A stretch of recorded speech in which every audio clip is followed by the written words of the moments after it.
My name is Robert Hayes. I'm 67 years old now. And if you told me that one day my own brother would be the man who'd take everything I built, I'd have laughed. We weren't just brothers. We were a team.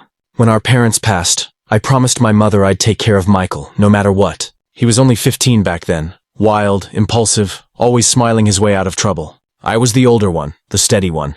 The one who believed family was everything. I started a construction business from nothing.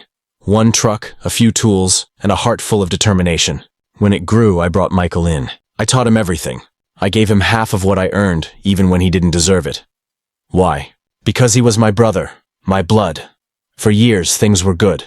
People in town used to call us the Hayes brothers, said we were unstoppable. We built houses, offices, dreams. I thought that meant something. But I've learned something the hard way. Success doesn't just build people, it reveals them. It was small things at first. Late nights, missing invoices, deals I didn't know about. When I asked, Michael would just laugh. "Come on, Rob, don't you trust your own brother?" That line used to disarm me every time. Because yes, I did. I trusted him more than anyone. But trust is fragile. Once it cracks, it cuts deeper than any knife. And I didn't know it yet. But the night I walked into our office and saw my brother sitting with our investor, signing papers without me, that was the moment everything I believed about family shattered forever. Before the betrayal, there was pride and hope. The kind that makes you believe you've finally beaten the odds. After our parents died, life didn't hand us anything easy. I was 22, working 2 jobs just to keep food on the table. Michael was still in high school, too young to understand what real struggle meant. I'd come home late, hands covered in dust and sweat, and he'd be sitting there, playing his guitar, humming old rock songs. I never got mad at him for it. I wanted him to have the youth I never did. When I finally saved enough money to start Hayes Construction, it wasn't just a business to me. It was a promise. A promise that our family name would stand for something again. The first few years were brutal. I'd work 16-hour days, sleep in the truck, eat cold sandwiches under half-finished roofs, but I kept going. And eventually the contracts got bigger. The checks got fatter. That's when I brought Michael in. He was 20 then. Charming, funny. The kind of guy people instantly liked. Clients loved him. Workers respected him. He had a natural ease that I never did. We built homes for people who'd once laughed at us. Drove past empty lots that now stood tall with houses carrying our name on the gates. And every time we signed a new deal, Michael would grin and say, "Look at us, Rob, the Hayes brothers, building the American dream." And for a long time, I believed it. We'd spend weekends at barbecues, talk about expansion, about hiring more people, maybe even building a branch in another state. We talked about legacy, how someday we'd pass it all down to our kids. Michael would say, "You took care of me, Rob. I'll never forget that." And I'd smile, not knowing those words would one day taste bitter in my mouth. See, I thought love, especially family love, was unbreakable. But love without gratitude slowly rots into entitlement. When the money started flowing, things changed. Michael began showing up late, driving luxury cars I didn't remember approving in the books. When I asked him about the company accounts, he'd wave it off. "Just small stuff, Rob. You worry too much." He started hosting meetings without me. I brushed it off at first, thought he was just trying to help. He was growing confident, maybe even independent. That's what brothers do, right? Lift each other up. But looking back, I can see it clearly now. The distance didn't happen overnight. It was slow, like a shadow crawling across the floor, swallowing everything in its path. Our success wasn't the problem. It was what it did to him. The more we earned, the less he looked at me as a brother, and the more he saw me as competition. I remember one evening, we were celebrating a big contract. Everyone was laughing, toasting, music playing. Michael leaned close to me and said, half joking but not really, "You know, Rob, maybe it's time you slow down. Let the younger generation take over." I laughed then. I thought he was teasing, but he wasn't. That night was the first crack, the one that would lead to everything falling apart. Because soon after, I would discover that while I was busy dreaming of our future together, Michael was already planning one without me. It started small, almost invisible. A late report here, a missing invoice there. Things I used to shrug off as mistakes. But over time, those mistakes began to pile up like bricks. And behind them, something darker was taking shape. Michael wasn't the same man I'd brought into the business. He was sharper now, not in the way of wisdom, but in the way of ambition. His smile, once easy and boyish, had turned calculated, the kind that didn't quite reach the eyes anymore. One morning, I arrived early at the office and found two of our longtime suppliers waiting outside. They looked nervous. When I asked what was wrong, one of them said, "Mr. Hayes, about that side deal your brother made, we were told to speak with him directly." Side deal? My stomach dropped. When I confronted Michael later, he brushed it off. "Relax, Rob. I just wanted to handle things faster. You know how slow you are with paperwork." He said it with a laugh, but something in his tone cut deeper than the words themselves. I tried to let it go. Family comes first. That's what I'd always believed. I told myself he was just trying to take initiative, but the more I ignored, the more it grew. He started dressing differently. Expensive suits, gold watches, dinners with people I didn't recognize. Clients began calling him directly, bypassing me altogether. And when I'd walk into a meeting, the conversation would stop. I could feel the shift. I wasn't the boss anymore. Not really. The workers still respected me, but even they started whispering. "Looks like Michael's the one running the show now." I can't explain the pain of watching something you built with your own two hands slowly slip through your fingers, not because of failure, but because of betrayal wearing your brother's face. Then came the first major blow.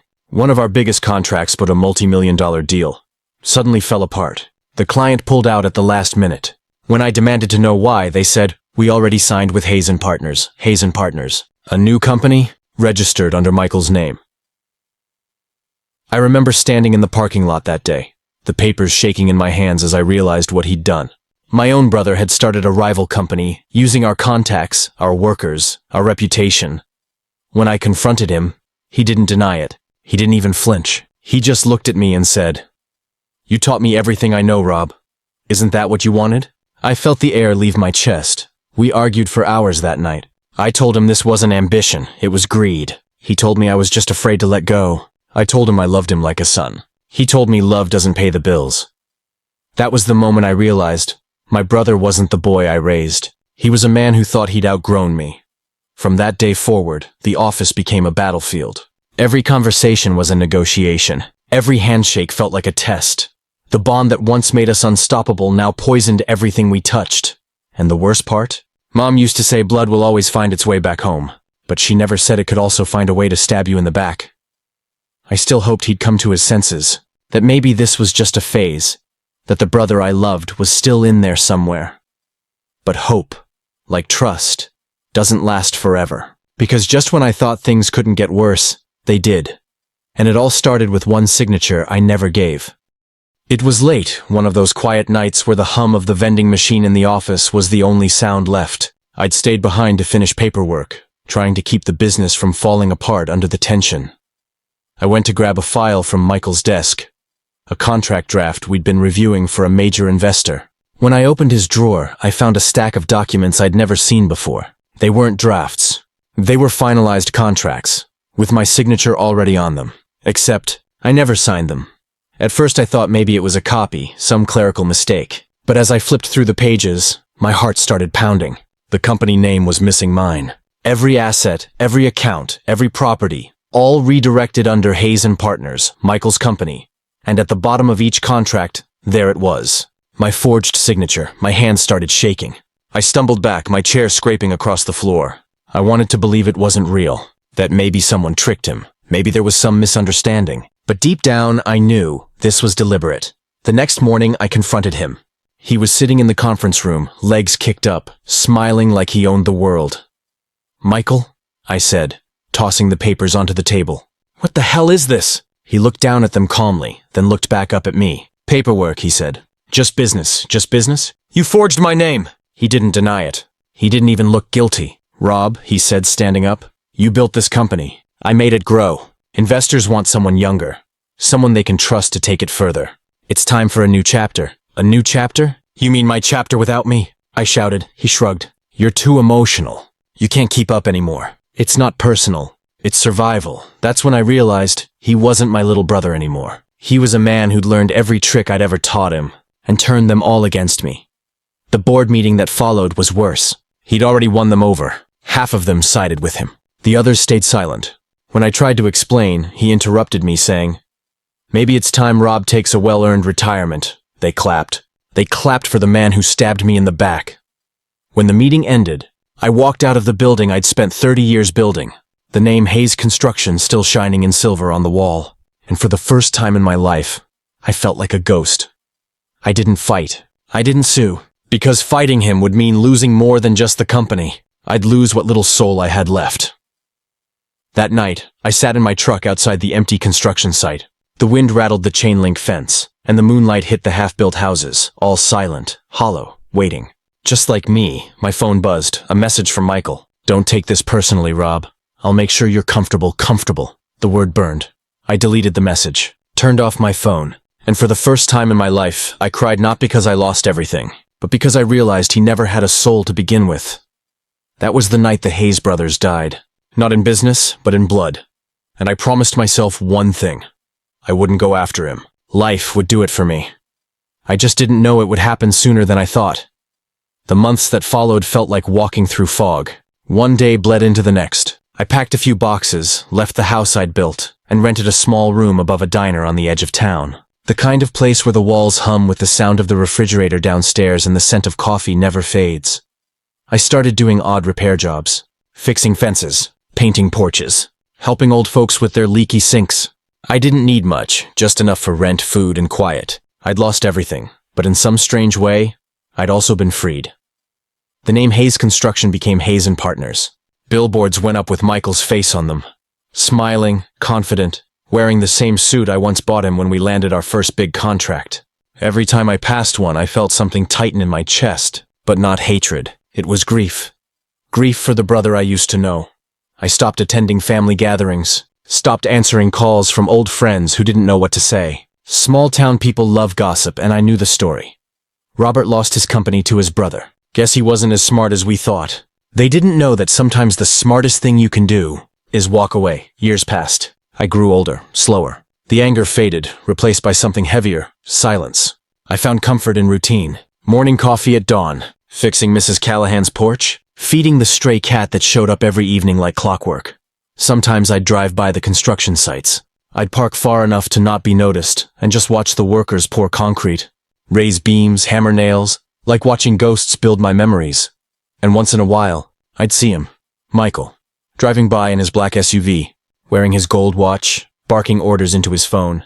I'd watch him from afar and wonder if he ever thought of me, if he ever missed the brother who taught him everything. But deep down, I knew the answer. Power changes a man's reflection, and once they start believing in their own lies, there's no mirror strong enough to show them the truth again. The years stretched on. I stopped counting birthdays. My hands grew rougher, my back stiffer, but my heart, it began to heal. One evening, while fixing a fence on the outskirts of town, I saw something strange. A truck with the Hayes & Partners logo pulled up nearby, but it wasn't delivering materials. It was empty. The driver sat there, smoking, talking quietly on the phone.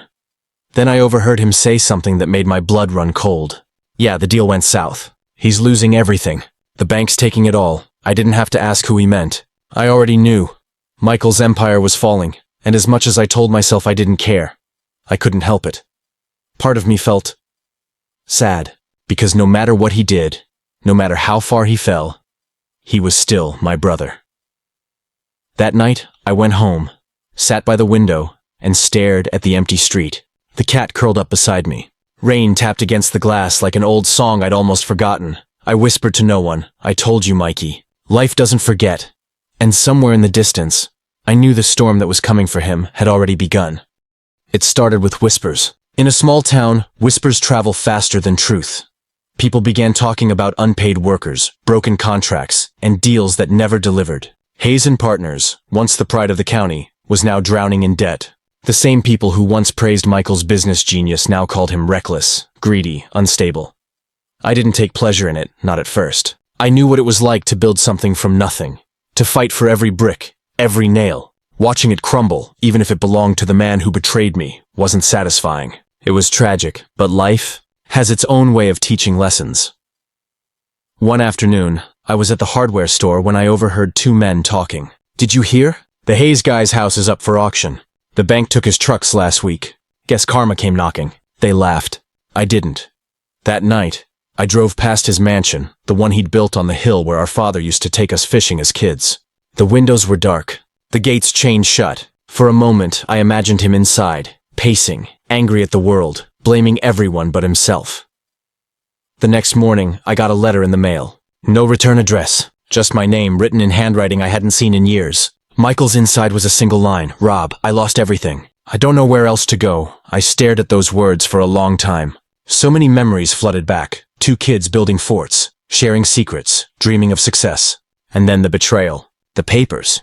The cold stare when he said, "It's my turn now." I burned the letter. Not out of hatred, but because I didn't need it anymore. I already knew he'd come to me, not for forgiveness, but for survival. And he did. It was late winter. Snow had begun to fall, turning the streets into soft silence. I heard a knock at my door, gentle, hesitant. When I opened it, there he was, Michael. But he wasn't the man I remembered. The confident smile was gone. His clothes were worn, his eyes hollow. He looked smaller. "Rob," he said softly. I didn't know where else to go. I stood there for a moment, not saying a word. My mind screamed to shut the door. But my heart, that foolish, loyal heart, wouldn't let me. "Come in," I said. He stepped inside like a stranger in his own home. I made him tea, the same way I did for our mother when she was sick. We sat at the small table in silence, the ticking clock filling the room. He finally spoke. "I was wrong, Rob. I thought I could do it all. The business, the money, the power. I thought I didn't need anyone." He looked up, eyes wet. "But I was wrong about everything." I didn't reply, because sometimes silence speaks louder than words. He stayed the night, slept on the couch. In the morning he was gone, left a note that said only, "I'm sorry, truly." I stood by the window, watching the snow melt on the street. I didn't feel anger or pity. I just felt peace.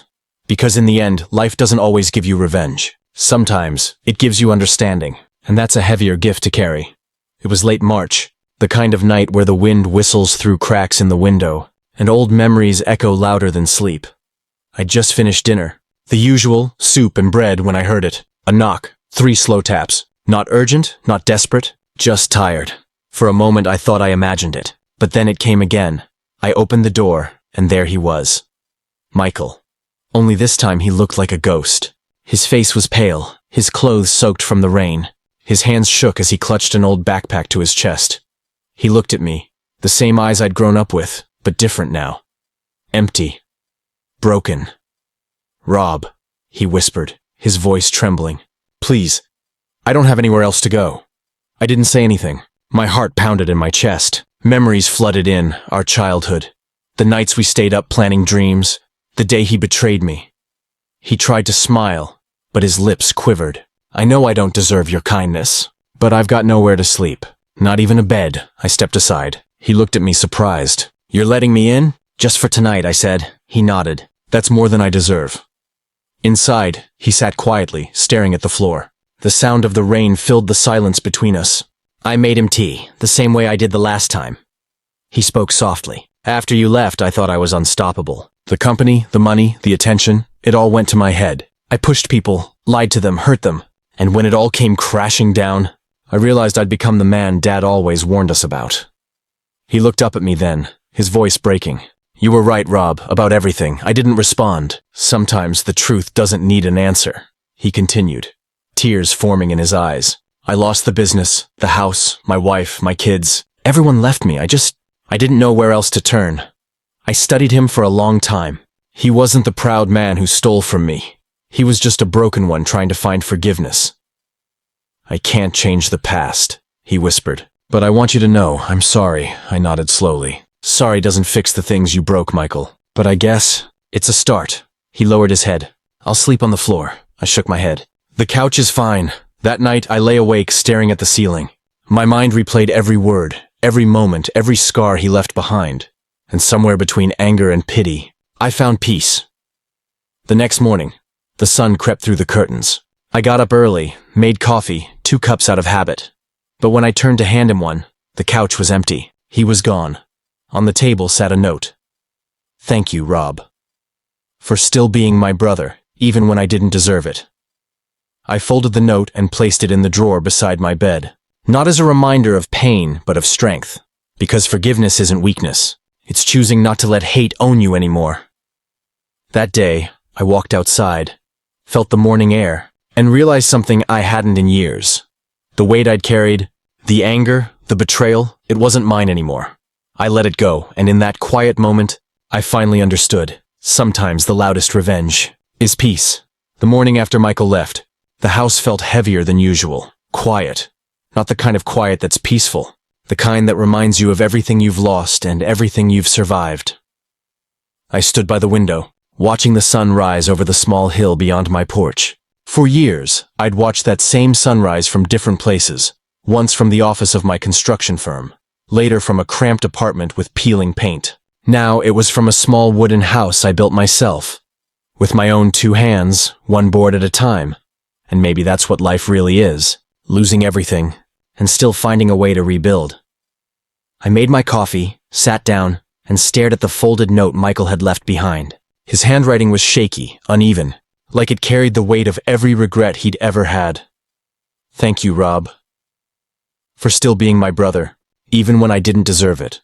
For a long time I didn't know how to feel. Was I angry? No, that flame had burned out years ago. Was I sad? Maybe, but not for myself, for him. You see, betrayal doesn't just break trust. It breaks people, both the one who gives it and the one who receives it. I took a deep breath and whispered into the empty room, I forgive you, Mike. I really do. Not because he asked for it, but because I needed it. Holding on to hate doesn't punish the other person. It just keeps your own heart in chains. For the first time in a long time, I felt light, like the years of bitterness had finally lifted. I went outside, ran my hand along the old fence, and smiled. The morning breeze carried the smell of wet earth, and I thought back to when Michael and I were just boys, barefoot, laughing, racing down the dirt road with no idea what life had planned for us. Maybe we both lost our way. Maybe we both paid the price. But I learned something through it all. Family isn't about who shares your blood. It's about who shares your pain, your loyalty, and your respect. I used to believe that forgiveness was a gift for the other person. Now I know it's a gift for yourself. As I walked back inside, I glanced once more at that note on the table. I didn't throw it away. I tucked it in the drawer beside my old company nameplate, the one that used to read Hayes Construction. Both reminders of who I was and who I became. Years passed after that day. I never saw Michael again. But sometimes, when the wind blows just right, I swear I can still hear his voice, laughing like the kid I used to know. And in those moments, I realize something simple, something powerful. Life will test you. It will break you. But it will also give you chances, small, quiet chances, to choose peace over anger, kindness over pride. I chose peace, and it saved me. If I could say one thing to anyone listening, to every person who's ever been betrayed by family, it would be this. Don't let their darkness steal your light. You can rebuild what they broke. You can forgive without forgetting. You can love yourself enough to move on. Because sometimes the real strength isn't in fighting back. It's in standing tall and walking away with your soul still intact. If you've made it this far, thank you for listening to my story. I'm not here to make anyone feel sorry for me. I'm here because I want people to remember something we all tend to forget. Loyalty doesn't come from blood. It comes from the heart. We live our lives thinking family will always stand by us. But the truth is, not every person with your last name deserves a place in your heart. Some will love you. Some will use you. And some will teach you the hardest lesson of all, that even love has limits. I gave my brother everything, my time, my money, my trust. He gave me betrayal. But through that betrayal, I found something stronger than revenge. Peace.